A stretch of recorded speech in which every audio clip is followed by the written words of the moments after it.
कथा सुनिए, तब ही होई सब संशय भंगा, जो बहुकाल करिय सत्संगा। अरे जब बहुत समय तक आप सत्संग करेंगे, करते करते करते कथा सुनते सुनते सुनते, तब धीरे धीरे वो जीवन से दूर होगा। नारद जी ने क्या देखा? चारों ओर हाहाकार मचा हुआ है।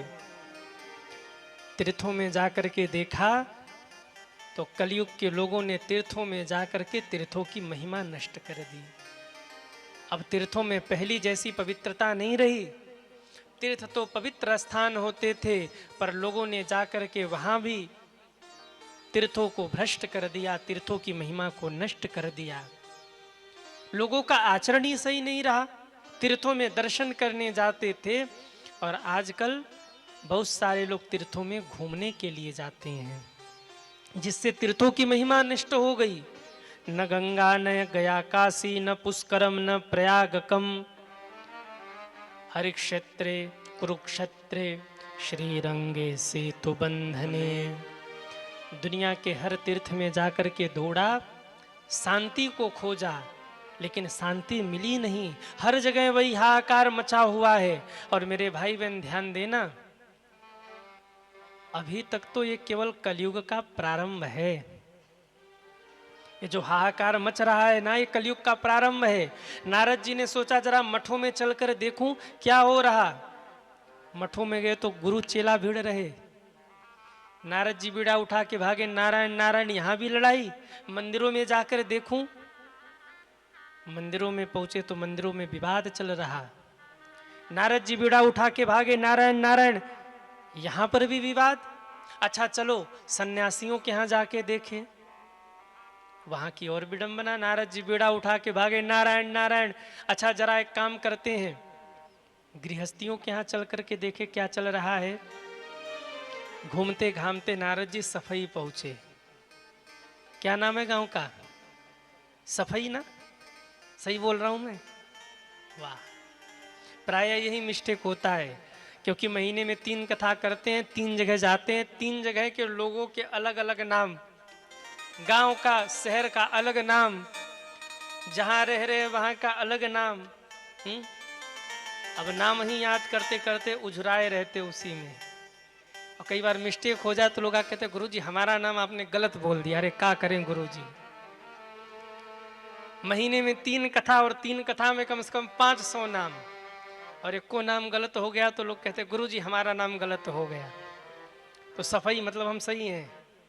अरे हाँ या ना। सफाई पहुंचे नारद जी, और जब सफाई पहुंचे तो दुनिया का सबसे बड़ा आश्चर्य यहां देखा। क्या हुआ? घर के बाहर जाकर देखा तो बाप बेटा भिड़ रहे। नारद जी घबराए, नारायण नारायण, यहां तो बाप बेटा भिड़ रहे, जरा घर के भीतर चल के देखूं क्या चल रहा है।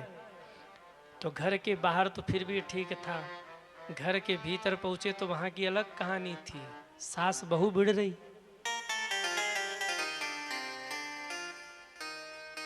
ये झगड़ा आज तक कोई नहीं फाइनल कर पाया, कोई सुलझा ही नहीं पाया।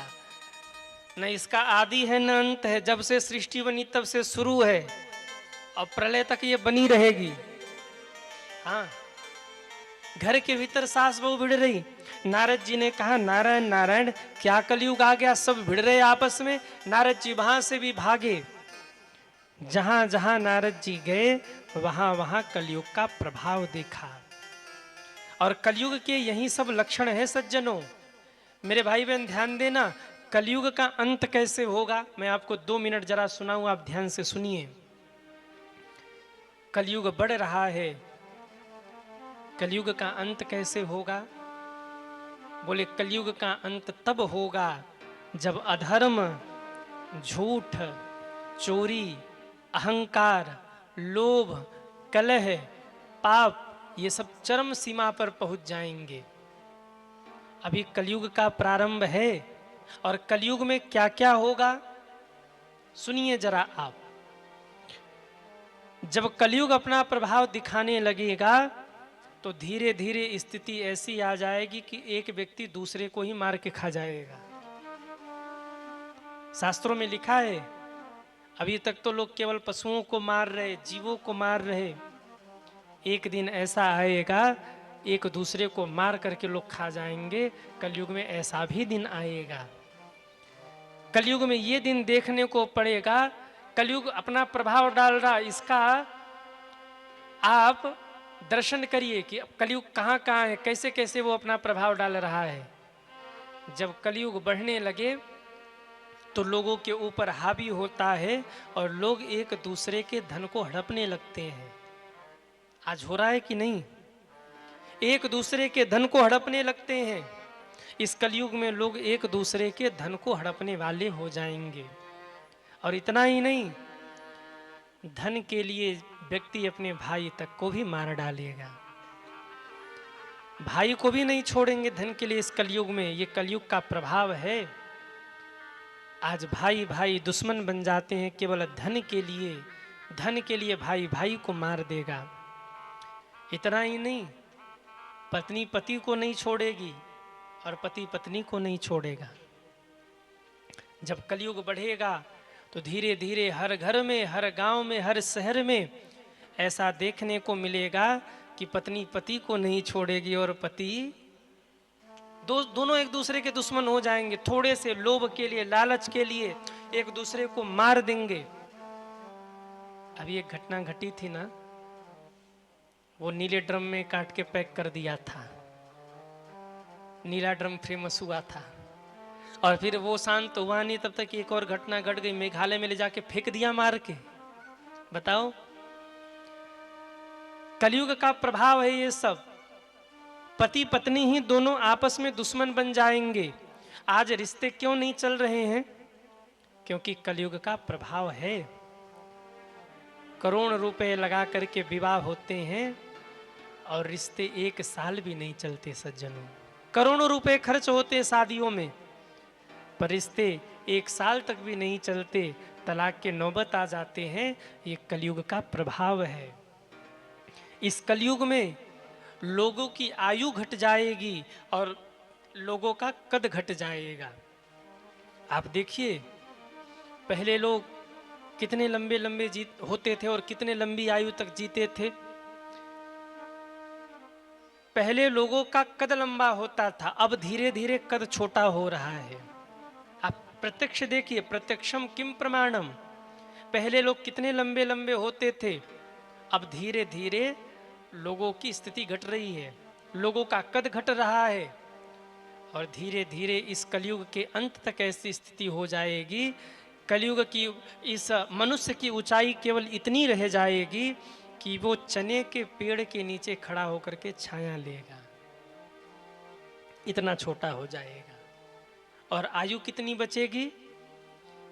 इस कलयुग के अंत में व्यक्ति की आयु केवल 20 वर्ष ही बचेगी। 15 से 20 वर्ष की अवस्था में बच्चा नाना बन जाएगा, दादा बन जाएगा और जीवन आयु, जीवन लीला वहीं पर समाप्त होगी। ये शास्त्रों में लिखी बातें मैं आपको बता रहा हूं। पहले के लोग हजार हजार साल जीते थे, आप प्रमाण देखिए। अब धीरे धीरे 100 पे आ गए।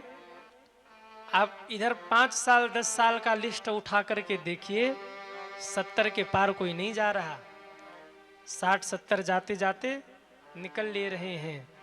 और धीरे धीरे स्थिति ऐसी आ जाएगी कि 40 वर्ष, फिर 30 वर्ष, फिर 20 वर्ष, पूरी अवस्था ही मनुष्य की 20 वर्ष की आयु हो जाएगी। और इतने में ही सारी कहानी खत्म। लोगों का आयु और कद घट जाएगा सज्जनों। इस कलयुग में मनुष्य आचरणहीन हो जाएगा। लोग अपना धर्म छोड़ करके धर्म भ्रष्ट हो जाएंगे, धर्म विरोधी आचरण करने लगेंगे। सबसे बड़ी बात, लोग अपने माता पिता का भी अनादर करने लग जाएंगे, माता पिता की सेवा नहीं करेंगे। कलयुग ये कैसे उल्टी गंगा बहा रहा है। कलयुग का बेटा अपने माँ बाप को ही सता रहा है। ये कलयुग का प्रभाव है। आप देखिए, वृद्धाश्रमों के निर्माण हो रहे हैं। पहले वृद्धाश्रम सुना भी नहीं जाता था, क्योंकि घर में माँ बाप की सेवा होती थी। अब धीरे धीरे वृद्धाश्रम का प्रचलन शहर से गांव की ओर बढ़ा और धीरे धीरे स्थिति ऐसी हो जाएगी कि हर गांव में, हर नगर में वृद्धाश्रम की स्थापना होगी। माता पिता जब तक करने योग्य रहेंगे घर में रखा जाएगा। जहां बच्चे अपने बल पर हुए, माँ बाप को धक्का दे के बाहर निकाल देंगे। ये कलयुग का प्रभाव है, छा जाएगा चहुओर। कलयुग में बच्चे अपने माँ बाप को ही गाली सुनाने लग जाएंगे। शास्त्रों का कहना है इस कलयुग में माता पिता से बच्चे अपना रिश्ता रखना ही नहीं चाहेंगे, उनको घर से निकालेंगे, उनको गाली सुनाएंगे, उन पर हाथ उठाएंगे। ये स्थिति हो जाएगी। जगह जगह बहुत सूखा पड़ जाएगा ताकि सब विनाश हो जाए। जब कलयुग का अंत होना होगा तो जगह जगह बहुत सूखा पड़ेगा और जगह जगह बाढ़ आ जाएगी, चारों ओर प्रलय होने लगेगा, लोगों का मानसिक और शारीरिक स्तर गिरने लगेगा। और आज ही देखिए, पहले के लोग जितने बलवान होते थे, क्या आज के लोग उतने बलवान हैं? कि क्या उतनी शक्ति रही शरीर में? पहले के लोग 15-15 किलोमीटर, जो बूढ़े दादाजी लोग बैठे हैं इनसे पूछ के देखना, अपने जमाने में दौड़ के 10-10, 15-15 किलोमीटर जाते थे और आ जाते थे। आज के बच्चों को 2 किलोमीटर चला दो तो लंबी लंबी श्वासें चलने लगती हैं। हाँ, स्थिति खराब हो रही है। क्यों? अच्छा, इसका एक कारण और है। बच्चा बड़ा हो गया, 15 वर्ष के ऊपर हो गया, 20 वर्ष का हो गया, और दुलार में माताएं क्या कर रही हैं? अपने हाथ से उसको रोटी और सब्जी खिला रही, खा ले बेटा, खा ले खा ले खा ले। और वो मोबाइल चला रहा है, तू खा ले बेटा। अरे उसको खाने दो, इतना भी। अब बताओ, बैठे बिठाए अगर मुख में रोटी का टुकड़ा मिल जाए तो बेटे कहाँ परिश्रमी होंगे, कहाँ जीवन में कुछ कर पाएंगे? वो बच्चा समझदार हो गया, 18-20 वर्ष का हो गया, और बाहरी माताओं का दुलार, वो ऐसे थाली लेके बैठी, खा ले खा ले खा ले बेटा। अच्छा, मोबाइल तो चलाता रहे, हम खिला देते, खा ले। क्या है ये? कमजोर बन रहे हैं वो। हाँ ठीक है, कभी वो बीमार हो जाए तो आप, या कभी ममता में खिला दो, वो बात अलग है। नियम ये है कि जब बच्चा शरीर से स्वस्थ हो जाए, चलने फिरने लग जाए, काम धाम स्वयं से अपनी समेटने लग जाए, तो माताओं को चाहिए कि उसको आत्मनिर्भर बना दे। अपने कपड़े स्वयं से धुलो, भोजन स्वयं से लेकर के करो। दुलार लोगों को बिगाड़ रहा है, दुलार बच्चों को बिगाड़ रहा है। लोगों का स्तर इतना गिर जाएगा कि लोग अधर्म का आचरण करेंगे, माता पिता का अपमान करेंगे, शरीर अस्वस्थ हो जाएगा लोगों का। और जब कलयुग अपना प्रभाव दिखाएगा तो हर घर में झगड़े शुरू हो जाएंगे। ये सब वही बातें हैं जो पहले से शास्त्रों में लिखी गई हैं और आज वो घटित हो रही हैं। हर घर में झगड़ा शुरू हो जाएगा और कहीं न कहीं विवाद इतना बढ़ जाएगा कि व्यक्ति अपने आप से लड़ने लगेगा। आप देखिए, आज की स्थिति ये है कि हर व्यक्ति अपने आप से लड़ रहा है, अपने आप में ही उलझा है। वो अपने आप का ही निर्णय नहीं ले पा रहा है कि हमको करना क्या है और क्या नहीं करना है। व्यक्ति खुद से लड़ने लगेगा, लोगों के भीतर से अतिथि सत्कार की भावना समाप्त हो जाएगी। पहले घर में अतिथि आते थे तो कितना उत्साह होता था, और आज घर में अतिथि आ जाए तो लोगों का चेहरा चढ़ जाता, आ गए, आ गई बुआ जी, अब ये 4 दिन रुकेंगी, दिमाग खराब करेंगी। आ गई मौसी जी, अब ये 5 दिन रुकेंगी, हफ्ते भर रुकेंगी, दिमाग खराब। अरे पहले के जमाने में देखो, अतिथि देवो भव होता था। कोई अतिथि आ जाए लोग कितना सत्कार करते थे। पर धीरे धीरे लोगों के भीतर कलयुग का निवास हो रहा, जो अतिथियों का अपमान करने लगे। धीरे धीरे तर्पण आदि का क्रिया भी बंद हो जाएगा। आजकल के पढ़े लिखे बच्चे श्राद्ध पक्ष में तर्पण का मजाक बनाते हैं। पानी यहाँ दो, वहाँ कैसे पहुँचेगा, बाबूजी तो वहाँ हैं, उनको कौन समझाए, फोन यहाँ करो, अमेरिका में बात कैसे होता है, उनको कौन समझाए। हाँ, कौन समझाए ये बात कि मैसेज यहाँ छोड़ो, वहाँ व्हाट्सएप पे कैसे जा रहा है। आजकल के विज्ञान पढ़ने वाले बच्चे कहीं न कहीं तर्पण, श्राद्ध, पिंडदान मजाक बनाते हैं। कलयुग का ये प्रभाव है। और मैं आप सभी से निवेदन करूं, पितृपक्ष में अपने पितरों के निमित्त तर्पण आप जरूर किया करिए। 5 मिनट का समय लगता है। अपने कुलगोत्र का नाम लेकर जल, थोड़ा कच्चा दूध, तिल, सफेद पुष्प मिला करके, कुछ लगा करके सुधा नमः 5 मिनट का समय लगता है। अरे जिन माँ बाप ने, जिन पितरों ने आपको इतना कुछ दिया, क्या आप उनके लिए इतना भी नहीं कर सकते? तर्पण क्रिया समाप्त हो जाएगी। लोगों के भीतर से अतिथि सेवा का भाव कलयुग में समाप्त हो जाएगा। और महाराज, अब हम क्या बताएं, एक जगह हम कथा करने गए, जिनके घर कथा थी, श्रीमान जी ने पहले ही दिन कहा, गुरुजी ऐसी पूड़ी खिलाएंगे कि जीवन में ऐसी पूड़ी आपने खाया ही नहीं होगा। हम बड़े खुश हुए कि लगता है कोई वीवीआईपी पूड़ी बनेगी।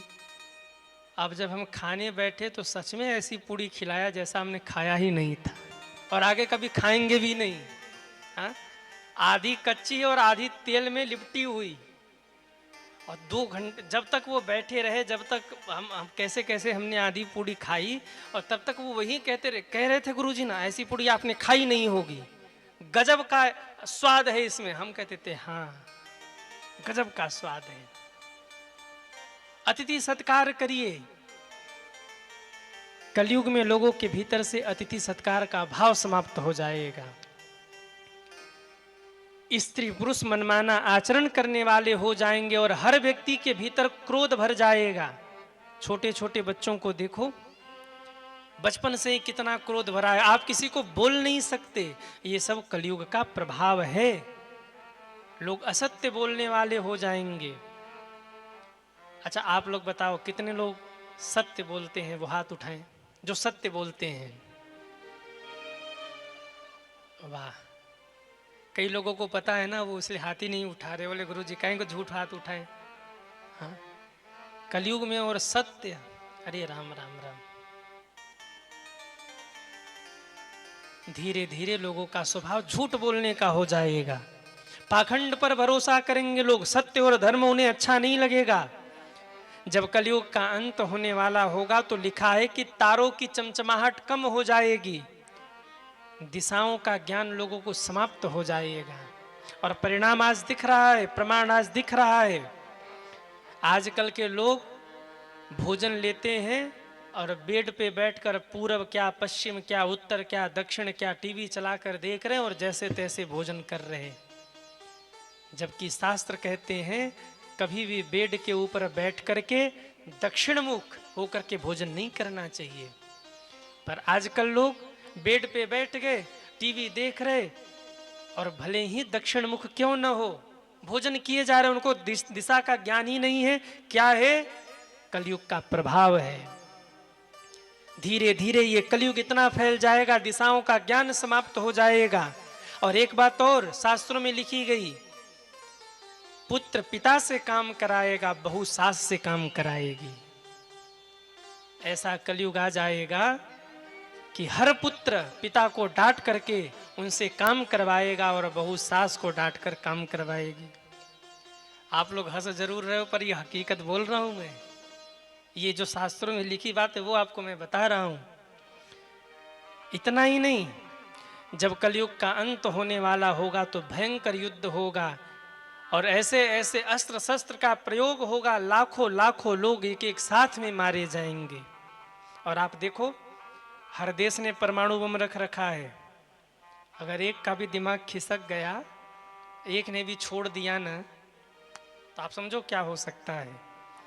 शास्त्र कहते हैं ऐसा भयंकर युद्ध होगा कि लाखों लाखों लोग एक एक बार में समाप्त हो जाएंगे।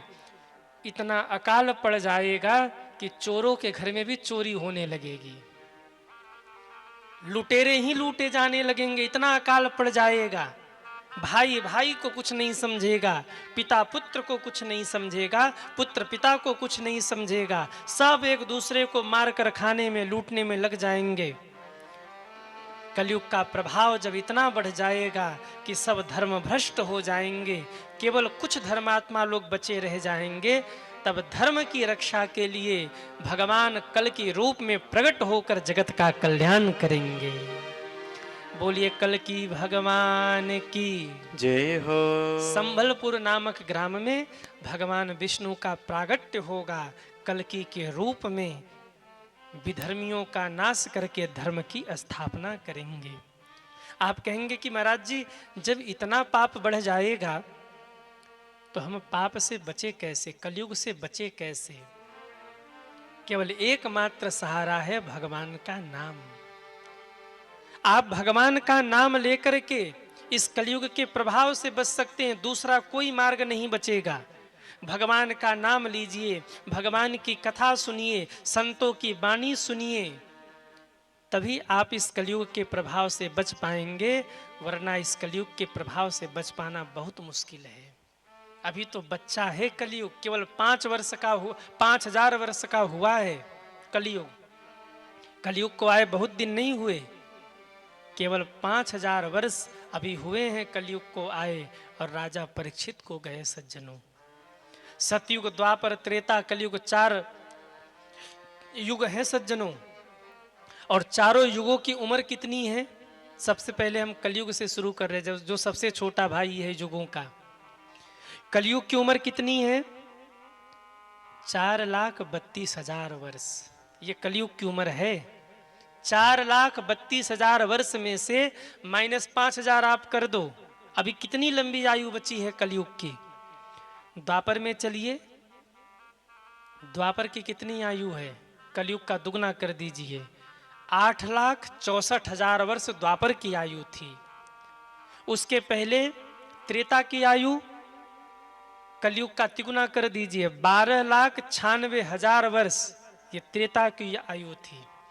और उसके पहले सतयुग चलिए तो 17,28,000 वर्ष सतयुग की आयु थी।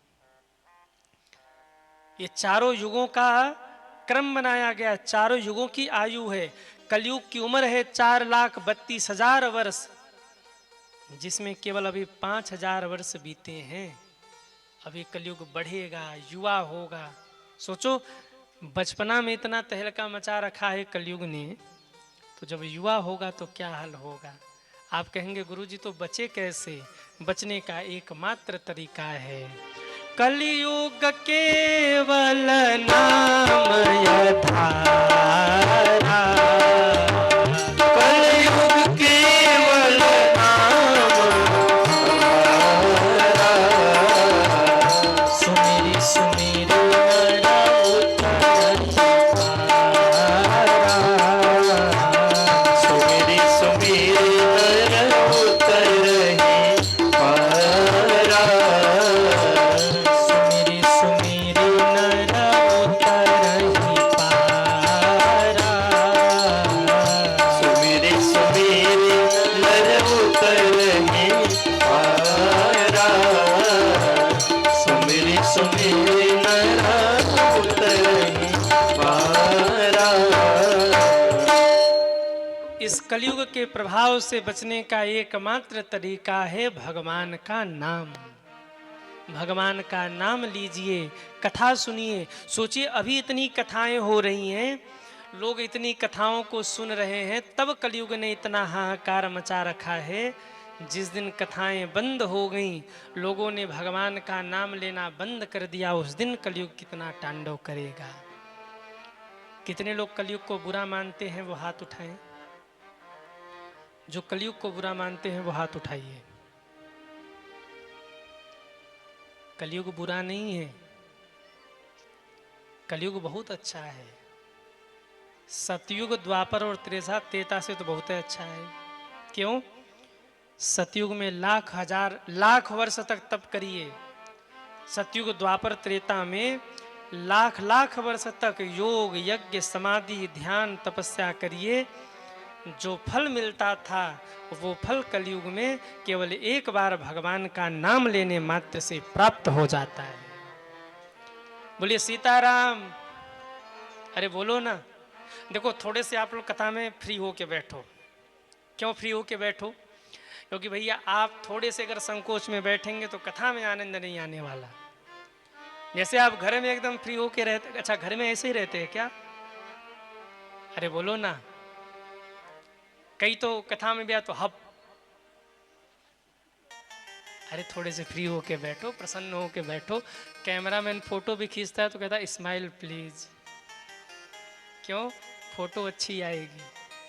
अरे थोड़े से मुस्कुरा गए तो फोटो अच्छी आएगी, और थोड़े से मुस्कुरा कर भाव में कथा सुन लिया तो जीवन की फोटो अच्छी बन जाएगी।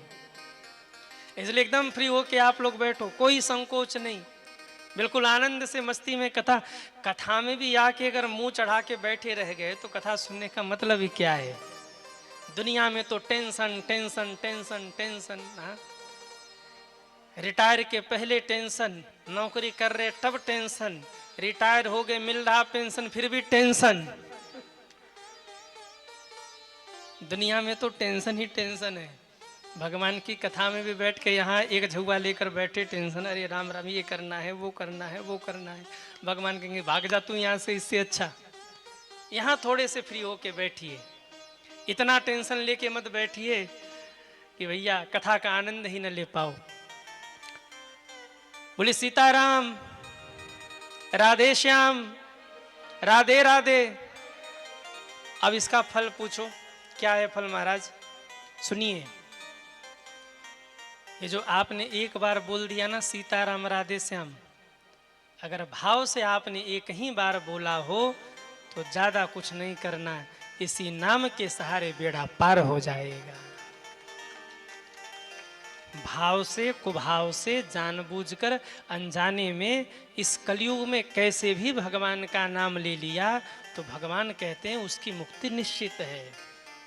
भाए कुभाए अनख आलसहूं, नाम जपत मंगल दिसी दसहूं। कैसे भी लीजिए कलयुग केवल नाम आधारा, सुमिर सुमिर नर उतरहि पारा।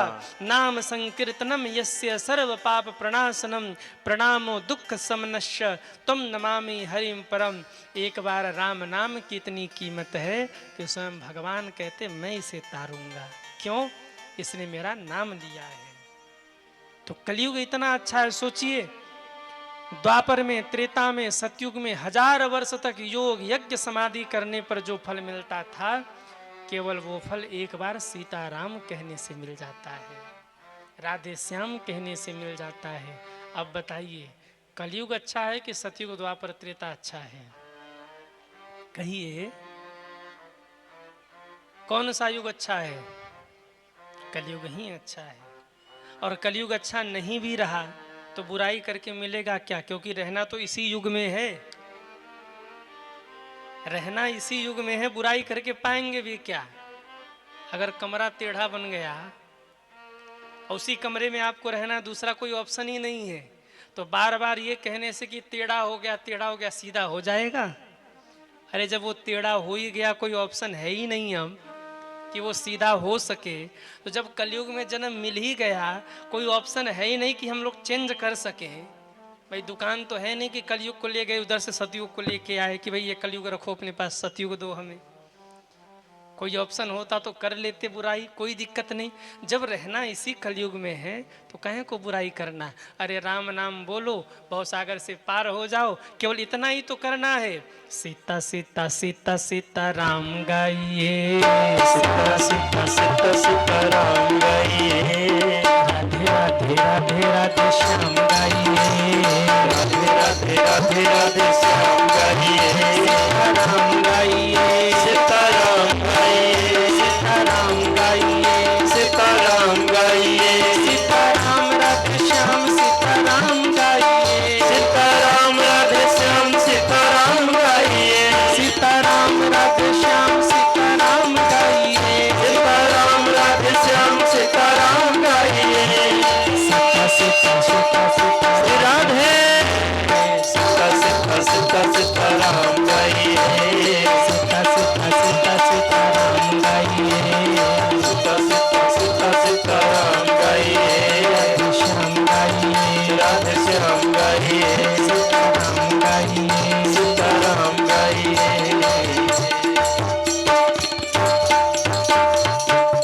बोलिए भक्त वत्सल भगवान की जय हो।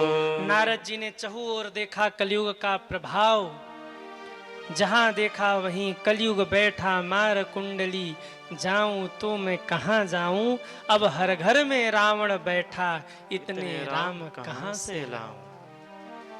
उस जमाने में तो एक रावण था जिसने तीनों लोकों में हाहाकार मचा करके रखा था। आज हर घर में एक रावण बैठा है, इतने राम कहां से आएंगे। नारद जी घबरा गए, कहां जाऊं मैं, कहां शांति मिलेगी। नारद जी के मन में आया कि मैं वृंदावन जाऊं। क्यों? धन्यम वृंदावनम तेन भक्ति नृत्यति यत्र च। धन्य है वो वृंदावन जहां पर भक्ति सदैव नृत्य करती है। नारद जी ने बीड़ा उठाई और वृंदावन की ओर चले। आप में से कितने लोग वृंदावन गए हैं, वो हाथ उठाएं।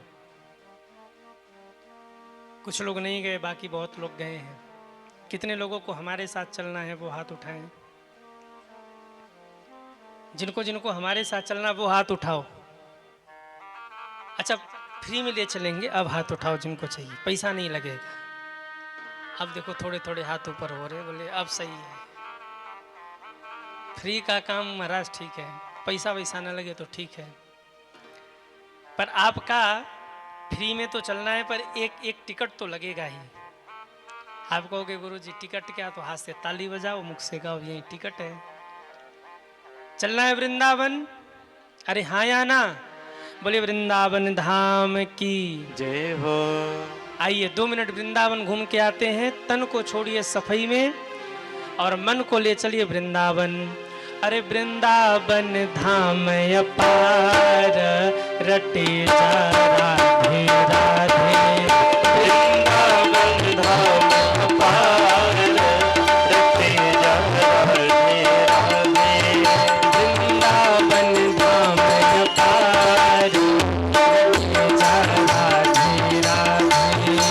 वृंदावन धाम अपार, रटे जा राधे राधे। रटे जा राधे राधे, जपे जा राधे राधे। रटे जा राधे राधे, जपे जा राधे राधे। राधे हो राधे, जय हो राधे बेली सरस राधे। रटे जा राधे राधे।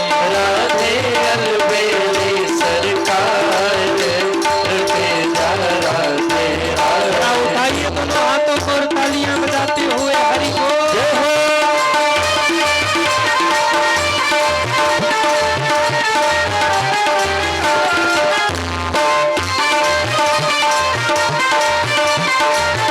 हरि